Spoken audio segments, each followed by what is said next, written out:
尼希米記第8章。到了7月，以色列人住在自己的城裏。那時，他們如同一人聚集在水門前的寬闊處。請問是以斯拉將耶和華藉摩西傳給以色列人的律法書帶來。7月初1日，祭司以斯拉將律法書帶到聽了能明白的男女會眾面前，在水門前的寬闊處，從清早到晌午，在眾男女一切聽了能明白的人面前讀這律法書。眾民側耳而聽。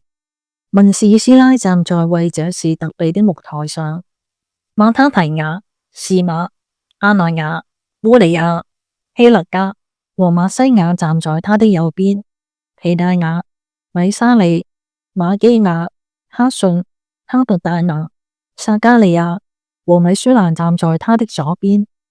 以斯拉站在眾民以上，在眾民眼前展開這書。他一展開，眾民就都站起來。以斯拉稱頌耶和華至大的神，眾民都舉手應聲說：阿門，阿門，就低頭面伏於地，敬拜耶和華。耶書亞、巴尼、示利比、雅敏、亞谷、沙比泰、何第雅、瑪西雅、基利他、阿撒利雅、約撒拔、哈蘭、皮萊雅和利未人使百姓明白律法。百姓都站在自己的地方，他們清清楚楚地念神的律法書，講明意思，使百姓明白所念的。省長尼希米和作祭司的文士以斯拉，並教訓百姓的利未人，對眾民說：今日是耶和華你們神的聖日，不要悲哀哭泣。這是因為眾民聽見律法書上的話都哭了。又對他們說：你們去吃肥美的，喝甘甜的，有不能預備的就分給他，因為今日是我們主的聖日。你們不要憂愁，因靠耶和華而得的喜樂是你們的力量。於是利未人使眾民靜默，說：今日是聖日，不要作聲，也不要憂愁。眾民都去吃喝，也分給人，大大快樂，因為他們明白所教訓他們的話。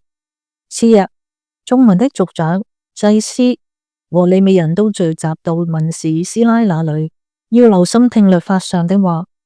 他們見律法上寫着：耶和華藉摩西吩咐以色列人要在7月節住棚，並要在各城和耶路撒冷宣傳報告說：你們當上山，將橄欖樹、野橄欖樹、番石榴樹、棕樹和各樣茂密樹的枝子取來，照着所寫的搭棚。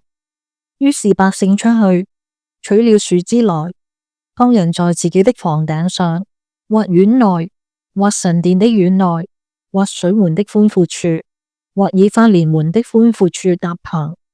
從擄到之地歸回的全會眾就搭棚，住在棚裏。從嫩的兒子約書亞的時候，直到這日，以色列人沒有這樣行。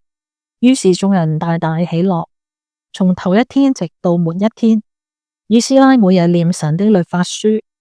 眾人守節7日，第8日照例有嚴肅會。